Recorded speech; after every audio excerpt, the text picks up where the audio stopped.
Hello everybody, my name is Rachel and welcome to another fortnightly reading wrap-up. Sorry there wasn't a video last weekend. I had a terrible case of allergies and nothing happened that day. So today we get 2 weeks of what I have finished reading, so buckle up, let's get into it. It's another batch of books that I really enjoyed. And you know, I've been saying that a lot so far this year. Like, wow, I've really been enjoying things. It's really different from the last year or the last 2 years. And it finally dawned on me this morning, in fact, why that probably is. I've been DNFing a lot of things and I've just been cutting books off of my TBR if I'm not that interested in them, which means I end up actually reading the books that I am interested in and that I am enjoying instead of just pushing through a bunch of 3-star books. It makes a big difference apparently, so I'm gonna continue doing that. Anyway, let's talk about what I read recently. Let's start with Intruder by CJ Cherryh. This is book number 13 in the long-running Foreigner series, which I have been buddy reading with Kazan from Always Doing. So, you know, book 13, this is the beginning of what, the 5th trilogy, I think? Because it's a series of trilogies. So I really can't say much about the plot here, but this book, you know, it's the beginning of a new trilogy story arc, and I spent a lot of time wondering what the focus of this trilogy was going to be. It just really felt different from the more explosive, earth-shattering, spacefaring events of the previous couple of trilogies. It was almost like mundane politics on the planet again, and I really enjoy that, but I'm still not sure what the theme of this particular trilogy is going to be. So I am actually very split on my experience of this book, mainly because of the points of view. I have never really been a fan of Kajeri's point of view. He is a child. That's my #1 issue with it. He's a child, and if there's going to be an Atevi alien perspective, I would rather it be an adult, like somebody in Bren's household, like probably Jago.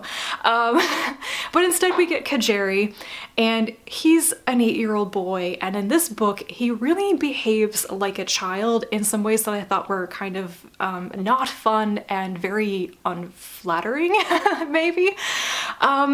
So there's a point where, you know, Kajeri is trying to get an illicit pet and basically bullying his household and his staff into covering up said illicit pet. Kazan and I were both just, oh god, rolling our eyes and moaning about this turn of events. We knew what was going to happen. And then I just felt like Kajeri was behaving not great towards the people in his household. It's difficult to explain all that without regurgitating, you know, the events and relationships of the previous 12 books, but anyway, just take my word for it. Kajeri wasn't behaving in a way that I found very fun to read. At the same time, he was very much behaving like a child, and I can't really argue against that because he is a child.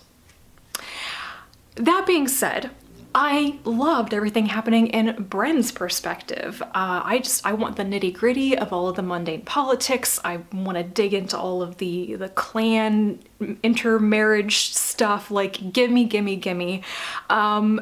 And every time we got pulled away from Bren's perspective into Kajeri's, I was just like, why? How does this relate? It does eventually all meet up, but it was a little bit frustrating.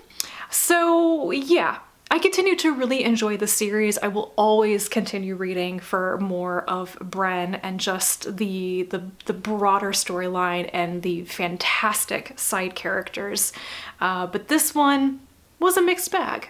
Next, something completely different. I finally reached the end of the main story of The Rosa Versailles by Riyoko Ikeda. I read Omnibus number 4, and this series is basically a grand romantic melodramatic retelling of the French Revolution, the story of Marie Antoinette, but the main character is actually a noblewoman named Oscar who's been raised like a man and is a soldier and part of like the royal guard and everything, and a friend of Marie Antoinette. And in volume 4, Oscar kind of exits the story early on in this omnibus, and the remainder of the series wrapping up is a pretty straightforward recounting of the French Revolution, you know, a lot of people getting guillotined and stuff like that. And to be honest, I think it was just a little bit boring because I knew what was going to happen. I knew the fates of all of the individual people, because at this point, everybody in the story is based on a real person. And so I felt like the story kind of got locked into being just this very one-to-one retelling of what eventually happened to these people, even though we'd had this grand fictionalized story of their romances and relationships with, you know, actual fictional people. So I don't know, it was just kind of odd. That being said, I really enjoyed the story. It was just kind of a little bit different for me to read, really fun, and that romantic, very 1970s manga thing. I don't know.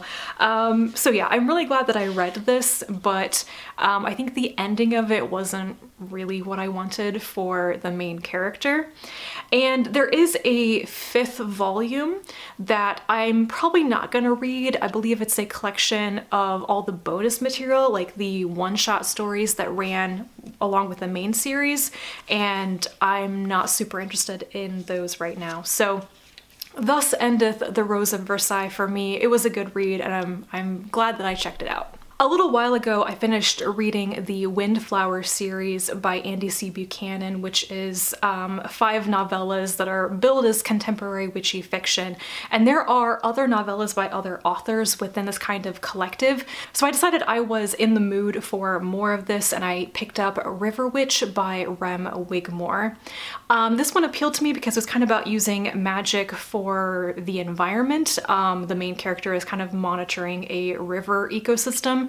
Her name is Ash. She is kind of a self-taught independent witch, and she notices that the local river has become sick. There's something kind of dark and magical leaching into it, and she wants to investigate and solve this. She ends up enlisting in the help of the only other local witch named Bryony, who is kind of standoffish, doesn't want much to do with her, and may also be like a practitioner of the forbidden dark arts. Adventure ensues. So once again, this is pretty low stakes. It ends up being kind of very like cozy, very queer, very found family, and there's a bit of a romantic angle to it as well, of course, because, you know, if if Ash and Bryony don't really get along at the beginning, you know there's tension that they gotta figure out later. So I thought this was pretty sweet and I liked most of it. I ended up thinking that I don't think the writing was as strong as I expected it to be from like the beginning of the story. Just the way that the middle to like second half was pulled off. I feel like it needed a few more pages, a little bit more realistic unraveling of what was going on with the characters' lives and their feelings about each other. It just happened really, really fast is what I'm saying. So aside from that, I liked it. It was a fun read, but it didn't really compel me the way that the Windflower series did. Next up are 2 books that are absolute favorites of the month. I love these so much. They're both 5-star reads. The first one is Monarchs of the Sea by Danna Staaf.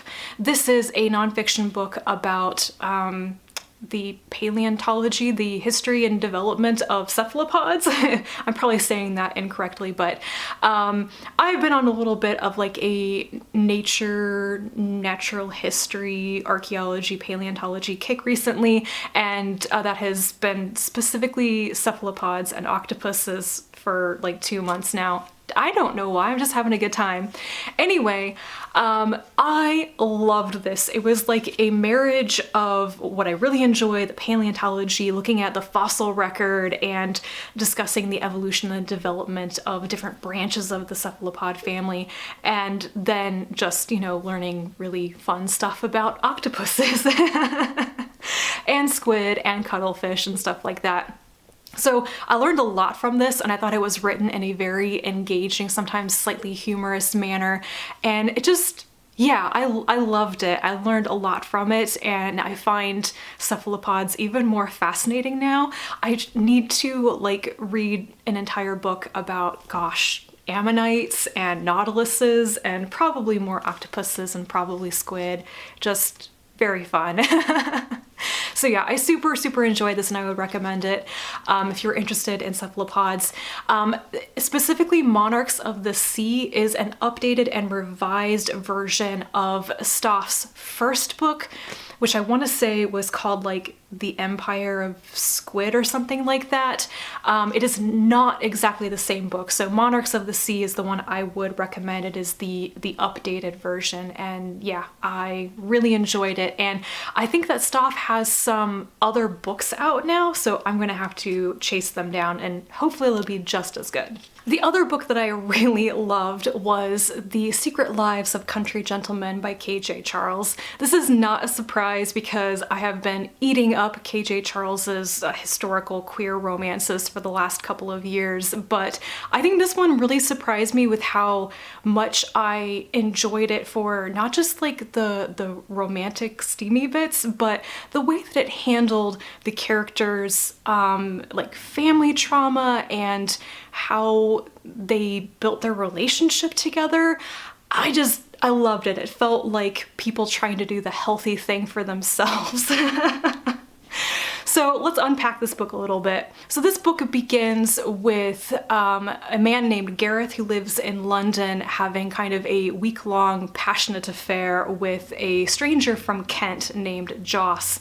They kind of meet up for a week to enjoy each other, and then they part ways.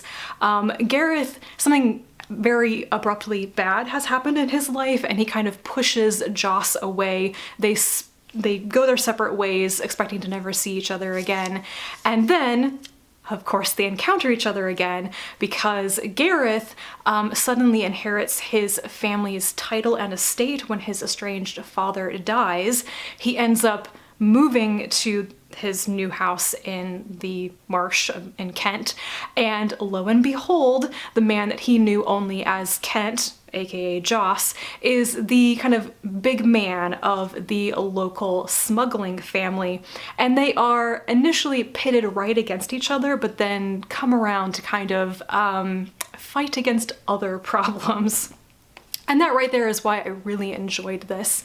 Both Gareth and Joss are dealing with family problems as well as a very dangerous like smuggling conspiracy that both of them are kind of unaware of but have to deal with the effects of. So they are kind of in danger but also trying to have a relationship, which also endangers them, and trying to unpack what's going on with their families and all of that. And it very much turns into these two deciding to be together and to help each other. They have trust issues initially. They point out the flaws in each other and address them. And I loved that so much. So I'm not doing this book justice. I just really loved how Charles made the story of this relationship to not just be about people, you know, being attracted to each other, but about them trying to become better people, to deal with their issues together and to do what's right for themselves. I loved it. So this is actually, I think, a duology. The second book is coming out around September and I cannot wait. I don't think it's about exactly the same characters, but within the same like community perhaps in the marshlands, and I am here for it. I want it so badly. Then we move on to some books that I really enjoyed reading them, like the experience of reading them was really good, but I struggle with the endings for reasons. So let's begin with Signal to Noise by Silvia Moreno-Garcia. I don't know why this book took me so long to read. I think I started reading it in January, and while I liked it, while I enjoyed reading it, I just was constantly pulled away to finish other books. So it took me forever, and that is no judgment whatsoever on the quality of the book. I did like this. I thought it was written very well. It was so interesting. It's kind of a dual timeline story. Most of the story is set in the 1980s in Mexico and follows a teenage girl, Meche, and her friends Sebastian and Daniela when they discover how to basically perform magic using music records, like the power of music to perform spells, and they use this power to get the things that they want, and it can very quickly spiral out of control into dangerous territory. The other timeline fast forwards 20 some odd years when Meche is in her 30s and she has moved abroad and gone on with her life, but she's come back to Mexico when her estranged father dies, and she is cleaning out his apartment and everything, and she is thinking about what happened in the 80s, what kind of went down with the magic and with her friend group when they all kind of split up.